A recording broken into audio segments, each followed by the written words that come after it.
Hey guys, welcome to Wrestling Days. I'm having to be quiet because it is, I think, about 4:15 in the morning here in the UK. So Money in the Bank has just finished and I wanted to give you a review, kind of my initial thoughts of the show. I've seen quite a few people actually complaining on Twitter about a lot of the finishes to the matches, but I actually thought this was a really strong pay-per-view. I really enjoyed it.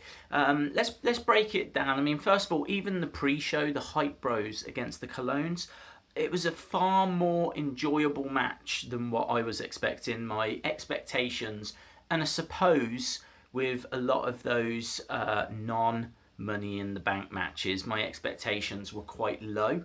And really, pretty much all of them over exceeded my expectations. And then the Money in the Bank matches didn't disappoint either. So with the Hype Bros against the Colognes, slow to start with. And, the usual, he ain't hyped, all that rubbish, which I'm not a big fan of. But then, the pace quickened, and there was some nice tag team work, especially between Zack Ryder and Mojo Rawley. This by no means was a classic. I'm not telling you to go and watch this match, but I'm just saying that I actually thought by the end of it that it was a decent pre-show match. And the Hype Bros pick up the win there. I did think they were going to turn on each other because there'd been a little argument on Twitter between them, but it looks like that's either not part of a storyline or it was just a bit of online banter, or I don't know, but it doesn't look like there's a split coming just yet. It'll come eventually, but yeah, not just yet.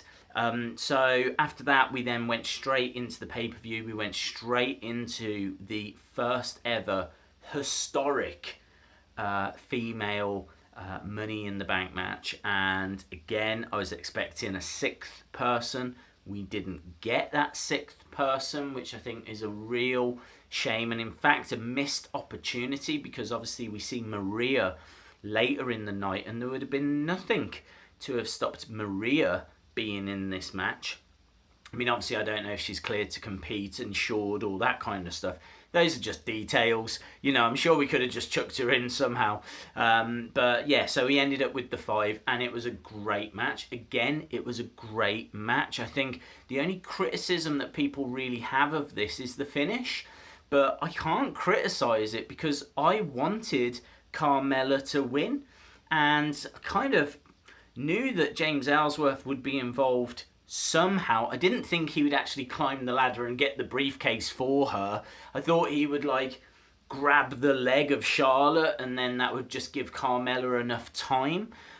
So yeah, it didn't go down the way I thought it would go down. But still, end of the day, Carmella has the briefcase, and I think that's the right call, because at the moment you've got Naomi, who is a face, and so you need someone that's a heel that can kind of deviously cash in at any moment. Becky is a face. She's not going to do that. Charlotte is, I believe, at the moment a face. She's not going to do that. So it didn't make any sense for them to win. Tamina's too inexperienced. And Natalya, I suppose, was an option. But I just think Carmella makes more sense, certainly with James Ellsworth by her side. I understand people being upset.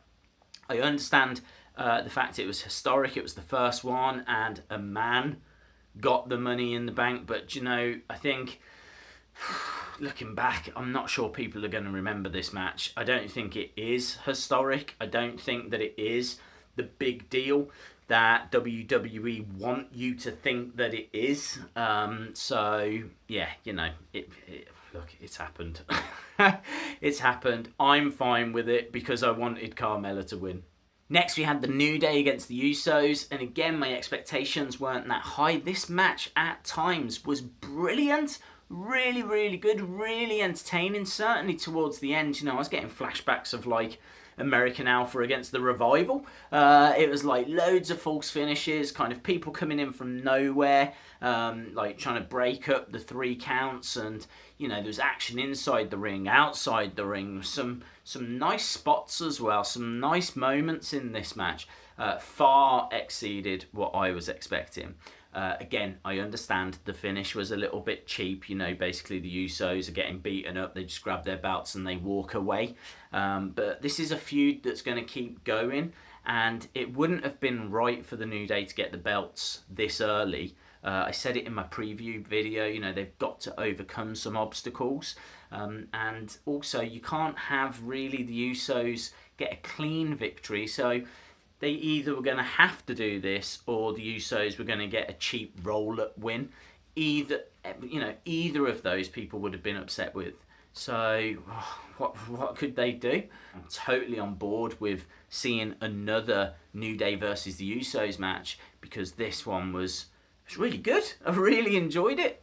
Forget the fact that James Ellsworth won the female Money in the Bank. Forget Baron Corbin won the male Money in the Bank. Forget Mike and Maria turned up out of nowhere, right? The biggest shock of the night is the fact that Lana is competent in the ring. She can wrestle. Not amazingly, right? She is not Daniel Bryan, but she can do some things. She can do a few moves. She can do a few spots. She can put a few bits together as well. She does lose away. She does, the pace of the match suffers as a result. She needs guiding. She needs more work. She probably, should be doing NXT house shows at the moment. But she's also got something for her to be able to put on that caliber of match in what is really one of her first ever matches. I know she has done NXT house shows, but I was really into this match. Her ring attire was interesting. Very interesting, actually. And I thought Naomi kind of really carried this. But as I said, some great little moments from Lana. You could never write her off. And then also, just to kind of put a bit more tension into the match, Carmella comes down, kind of teases that she's going to cash in. Naomi gets the victory. Naomi is kind of too strong at the end of the match. She's standing, she's kind of goading Carmella. Carmella rightfully decides now is not the right time, and so she leaves with James Ellsworth and doesn't cash in. But, again, it was just a little bit of drama that was added to the match, and it was a clean victory for Naomi. I thought Lana looked good. I'm really interested to see what they do with Lana going forward. She kind of feels like she's going to need to get herself into some kind of a feud, and we'll have to see if she's going to be able to kind of kick on from here. I'm not sure how she's going to do that. She doesn't really have the ability to tell stories in the ring at this stage. So I hope she's got a few other moves that we've not seen, but I fear she hasn't. But anyway, that's for tomorrow. For today, I thought she did well. So yes, I enjoyed that as well. I didn't enjoy Mike and Maria coming out. I thought I would. They came out and it just went flat straight away. They're kind of like the new Miz and Maurice. And I know they haven't done anything yet, really. But the kind of promo was just a bit, the gimmicks a bit, they're just loved up. They're loved up and they want you to know it. They're going to tell you all about it. It's going to really wind us all up. So I just didn't need this in my life, to tell the truth. And so, yeah, I'm not really on board with it. The Fashion Vice, though, Breezango segment was so funny. It's really good. Loads of references to the past. It had a picture of Dusty Rhodes and it said fashion icon because he had his yellow polka dots on, which people obviously have made fun of over the years. But it was nice that they kind of said he was a fashion icon. And then when they find the VHS, and he goes, "I've got a VHS," and he goes, "Is it Coliseum?" Because all the WWE programming on VHS used to be through Coliseum home videos. So again, that was just a lovely little touch, and there was loads of that all throughout. They were putting in song titles, and it was really clever, really entertaining. I loved it. It was just like Southpaw regional wrestling. It's got that vibe to it. So yeah, loved it. The match was nothing. You know, they had a match against the Ascension. Turns out the Ascension were the ones that trashed the Office. Who cares? But yeah, the match really wasn't anything. It was throwaway. It was to waste a bit of time. Simple, right?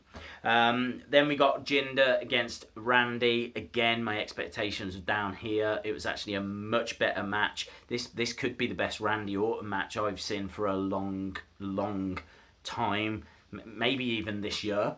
I can't remember him having a better match than this. It was, you know, fast-paced, big spots, great action. In fact, actually, the Backlash match was excellent as well. I enjoyed that. They're putting on, you know, they're using the sings really well. I'm not sure it would be as entertaining. I mean, when Randy destroys them and throws them through the commentary tables, it's good. I'm entertained. You know, it's brutal. I liked the legends being there, and obviously the sings turned on Randy Orton's dad, and that brought Randy out, and there was the distraction. Bottom line is, Jinder retained. We all knew that Jinder was going to retain, so it was no great surprise. I thought it was done very well, and I was entertained. Simple as that. I was entertained. I enjoyed it. Finally, that brought us to the male Money in the Bank match, and yeah, you know, it was awesome. I was going to say it was really good, but it was better than that. It was awesome. You know, straight from the get-go, Nakamura coming out, doing his entrance, gets jumped by Baron Corbin, and then you just have big spot after big spot after big spot. You know, you've got that power bomb from Sami Zayn, you know, where he flips over, bang! Can't remember who he delivered it to. Was it Dolph Ziggler? And that was pretty brutal. There was the attitude adjustment that AJ Styles did to Kevin Owens on the outside. There was the phenomenal forearm as well that I think AJ did to Sami Zayn. I mean, AJ was the VMP of this because he was involved in quite a bit. I mean, for me, the big moment was Nakamura coming back and then the stare down between the two, and Nakamura was just like, you know, he was foaming at the mouth. I was foaming at the mouth, you know. It was AJ Styles, Nakamura. We've been waiting for this. They do go to blows as well, not for long. Just a little tease. And then they're both on the ladder. Ladder gets pushed over. Baron Corbin picks the ladder up and then bang, he's alone. He's got the ladder, climbs up. He gets the Money in the Bank briefcase. Show's over. No great surprise on the winner. I predicted. I don't like to go back and go, I told you this would happen, right? Because I get things wrong as well. But I said Carmella would win the women's. I said Baron Corbin would win the men's, and that's how it went down. So yeah, little predictable, but still entertaining. All in all, I'd give this show like a 7 out of 10. Solid, just solid. I really don't get like all the hate that I saw on Twitter for it. Just like, it was fine. It was good. I enjoyed it. Awesome, guys. Thanks a lot for watching. I'm going to go because, as I said, it's probably about 4:30 in the morning now.